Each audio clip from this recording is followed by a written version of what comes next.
Hello, my friends. It's so good to be here. I was thinking about Wenda, your beautiful prayer. Where's Wenda at? She with the children. Oh, so this beautiful prayer that she meant, but she kind of alluded like I'm here at some sort of personal sacrifice. That's just not true. I'm here because it's fun. It's kind of like off Broadway for me, because I get to play with some material and see what works and doesn't work, and gives my community a break. And thank you, Harold. That was a beautiful song, and it ties actually really quite well with what I want to talk about. So the title of my talk is Playing Twister with God, which I did not choose that title. It's sort of the one, but I thought about that, and I thought, playing Twister with God, right? That's like, how do we interact with God? So one of the things that we know as metaphysicians is that our perception of the divine really dictates our experience of the divine. And you've heard me say this before, that the most important question we can ask is, what kind of universe do I live in? Do I live in an intelligent universe? Or a universe that is just simply void of anything? Is it a friendly universe, or is it a malefic universe? Is it a universe that supports my good or works against me? Because the answer to that question sets the trajectory for our whole life. And so what kind of games do we play with God? I'm not sure if I play Twister with God. I certainly play Blind Man's Bluff, Clue, hide and seek, Twister, maybe in the sense that Twister, like twisting in the wind, I think has more to do with resistance than anything else. Because if I'm living in a universe that is working for me, if it's not working for me, chances are it's me. Not necessarily a universe that is working for me. Now that doesn't mean that there aren't things for me to discover, because there are, and we're always going deeper. I remember back in the 80s, I took a workshop called Tavistock. Tavistock was sort of a workshop on group process, and without going too far in it, I'll kind of give you I'll distill it down to this. So what Tavistock teaches, or what this workshop teaches, is the first thing that a group does, and a group can be a community such as this, or a group can be a family, a group can be a partnership, a group can be a nation. It doesn't matter what the group is, or the group can be really the little conversation that's going on within our own head. But the first thing that a group does is pick a leader. And the second thing a group does is plot to kill the leader. Because it all comes down to our relationship to authority. And Steve Pressfield says something which I think is interesting. He says, if there is an evil, it is resistance. So if there is an evil in our life, chances are it's resistance. It's something that we're pushing against. It's our relationship to the authority, the authorship, the structure or the infrastructure of our life, right? And, in the mystical language that deals with times and seasons and years and cycles, it is given to the god Saturn, Kronos, who's known as moody old Saturn, right? The not past not, the great initiator. But again, how we perceive is what we experience. And, what Saturn teaches through time is authorship. What Saturn teaches is our relationship to creating an infrastructure that carries us into the things that we desire. It deals with our time, in something that I'll talk about in a few moments. You've heard me talk about before, I believe, is, in this great story of our life, there are often four characters at work. And I don't know about you, but I can be all four characters before I walk the dog in the morning. But the four characters are this. There's the victim, right? The victim is that part of ourself or that moment in ourself where we feel we don't have agency, where we've outsourced the authorship of our life. There's the villain. And the villain's role is what? Is to resist change. That's what a villain does. They resist change. Often they start as victims, and then they make it a profession. Or there are heroes, and heroes are those that search for that which was lost.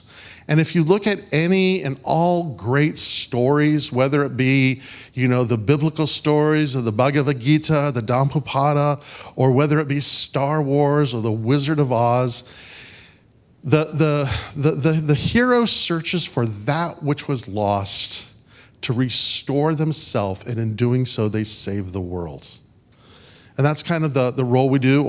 And then, when the hero returns, they become a mentor, right? So Saturn, authorship, time. To the victim, it's a villain. To the hero, it's a mentor. So how we interact is how we experience. How we resist is also how we experience, but often in terms that we don't like, and we then kind of want to blame it on something else, right? We want to blame the authorship, the authority, the outside circumstances, as opposed to that inner quality within us.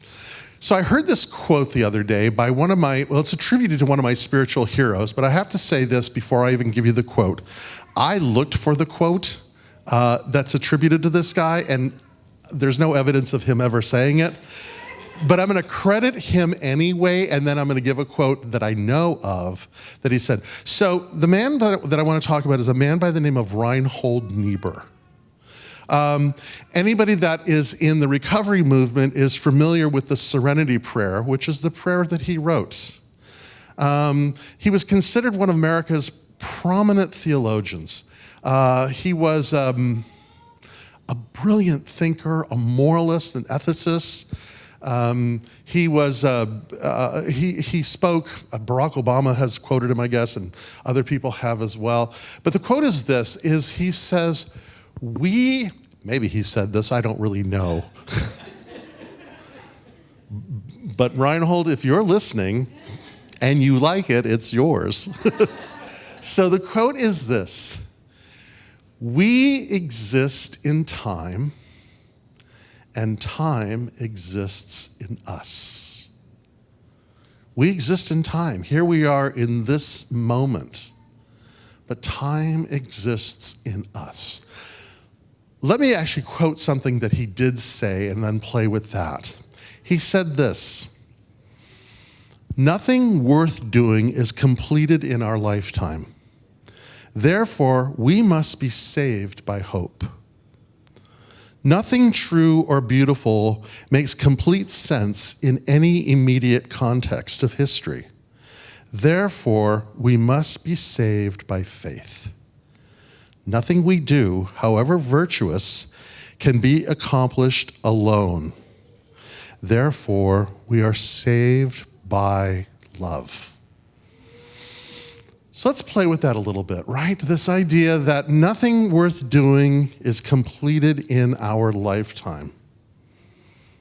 So if we want to think cosmically for a second, 14 plus billion years ago, something came from nothing.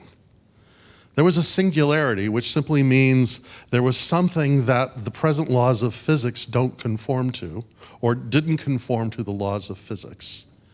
And whether we say it, let there be light, or the Big Bang, or however we want to verbalize or conceptualize this experience that our universe came into being. and all the fluctuations and all the things that have happened for those last 14 plus billion years ago, let me offer this as a consideration. That every twist and every turn, every hot and every cold, every star that burst and every planet that coalesced, and every cell that took agency, and every act of evolution, and every act of migration, and every interesting, perhaps chance meeting has led to you sitting in this seat. Not predetermined, but learning, evolving. And then let's take that one step further. Every thought that you've had, every relationship that you've encountered, every choice that you have made has led you to who you are today. Everybody's breathing, right? So let's just follow the math.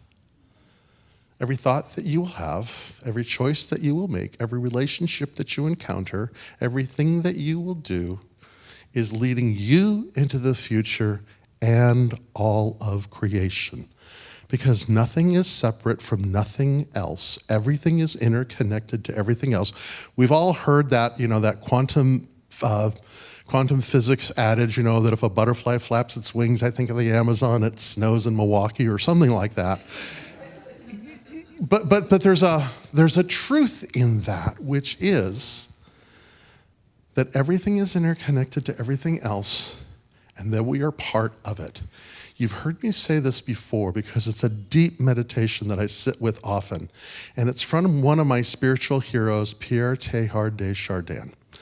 And he says, we are the heart and mind of a living planet. We are a heart and mind of a living planet.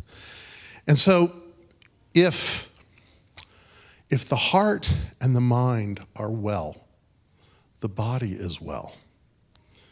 If the heart and the mind are disconnected from each other, disjointed, diseased, then the body is. When we look at the world that we're living in today, it is not because it was fated. It's because the heart and mind of the planet are disjointed. And it's up to us that corrects it. And so to get back for a moment to this idea of Twister and the divine, there's a wonderful book called Finite and Infinite Games by a man by the name of James Carsey. He's a philosopher and he's a professor. But he talks about finite games, right? Finite games have a beginning and an end. They have a winner and a loser. They have an authority figure and a victim. Infinite games are way more interesting because we get away from those things and we engage to where it's going to lead us. We open ourselves to surprise, to willingness, to eagerness. We follow the lead.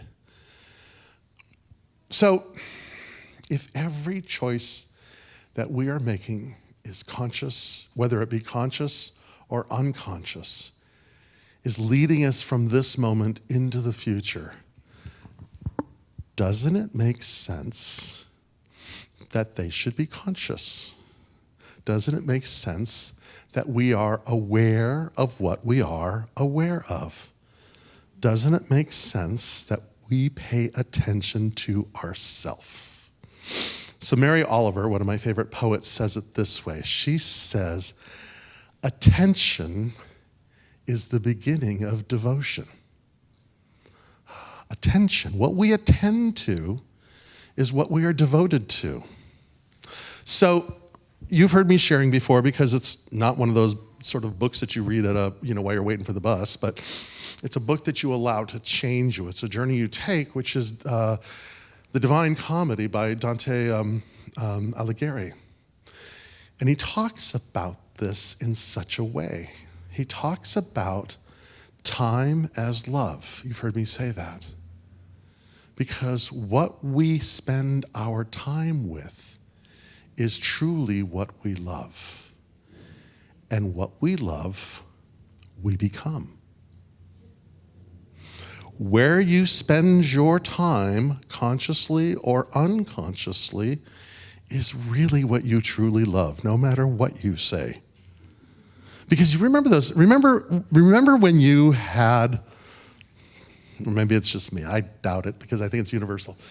Remember when you were younger, like a month ago, or whenever, and you had this thing for somebody, or you have a friend and it's so obvious they've got this thing for somebody, right? And you say, man, you really like that person, right? Oh, no, I don't. No, I don't. Methinks you do protest too much. Or we say it to ourselves, right? But then we realize because we're dwelling on it so much, or they're dwelling on it so much, that we really do. Or we're dwelling on something. Perhaps we're doom scrolling. Perhaps we're giving a lot of attention to war and destruction and loss and lack. Perhaps we protest a little too much. And perhaps we're in love with something that we may want to look at because we become the thing we love. Attention is the beginning of devotion. So why not choose? You know, in the Bhagavad Gita, it is called Bhakti Yoga. It is the yoga of devotion. It is the yoga of loving service, of devotional service. And it changes us. But I got to tell you, this takes courage. This is messy, and it takes courage. To be conscious, to be aware, to pay attention, it's so much easier to outsource that to something else, right? To take the authorship of our life and write the story that we choose to live on our terms takes courage. To find courage takes inspiration. And so where do we find that inspiration? What is it that nurtures us?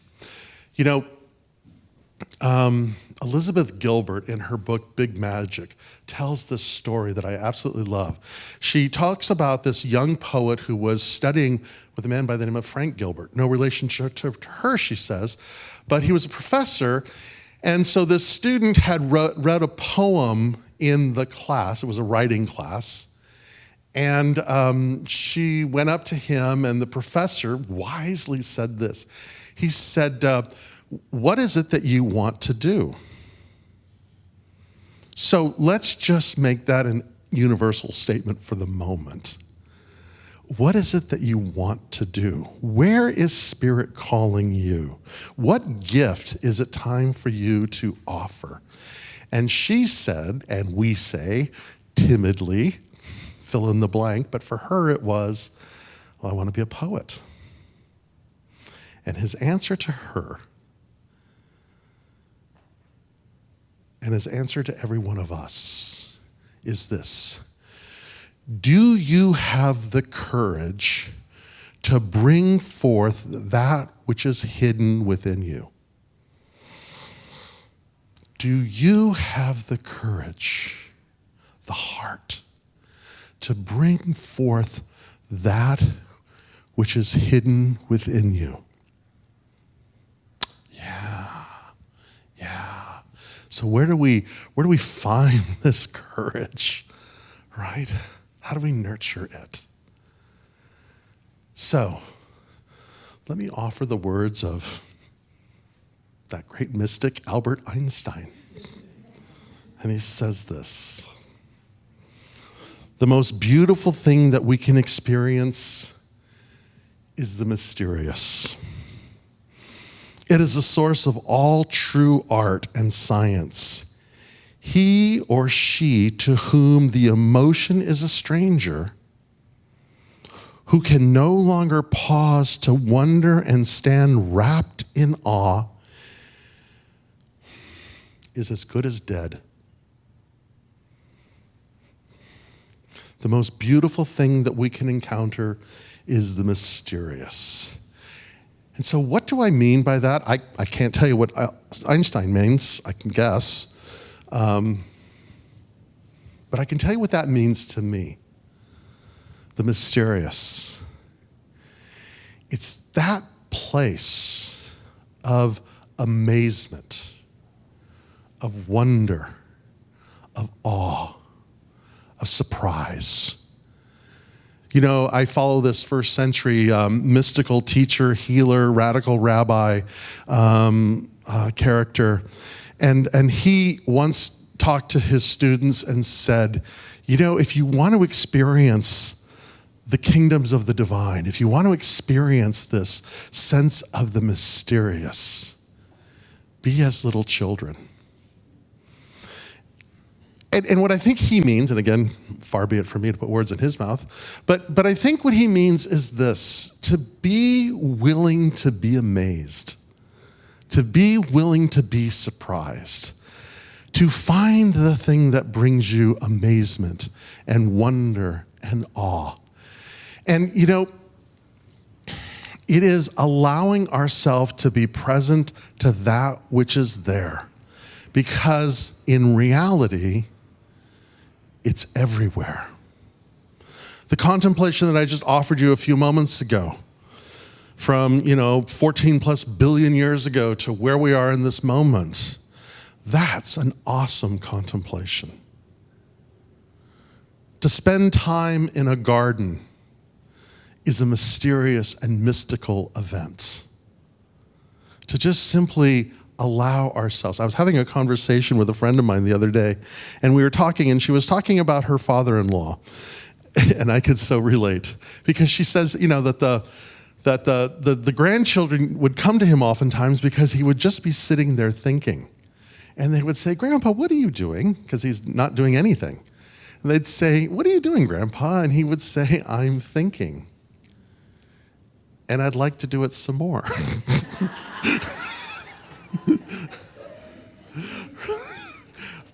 But, Rabbi Abraham Heschel says this. He says there's two ways of knowing. The first is through reason, right? It's how we organize our thinking, how we organize everything that we have known and put it into a context that makes rational sense to us. It's a fabulous thing to have. I mean, we drive cars and fly airplanes and build buildings like this and have teachings all based on reason. It's one good thing to have. But the other way of knowing is through amazement. Because amazement leads us to surprise. Surprise leads us to insight. Insight leads us to reverence. Attention is the beginning of devotion. And so if we allow ourselves the space daily to let go of the finite game, who's in control, what's doing what rules do I have to play, how do I beat the game, Twister, to an infinite game. There is one life, one power, one presence in the universe. It is that which is known and that which will be known. It lives in all things and it lives in me. I, as Dr. Holmes says, I am a center of divine consciousness within the vast whole. I am a center of divine consciousness within the vast whole. I am a center of consciousness.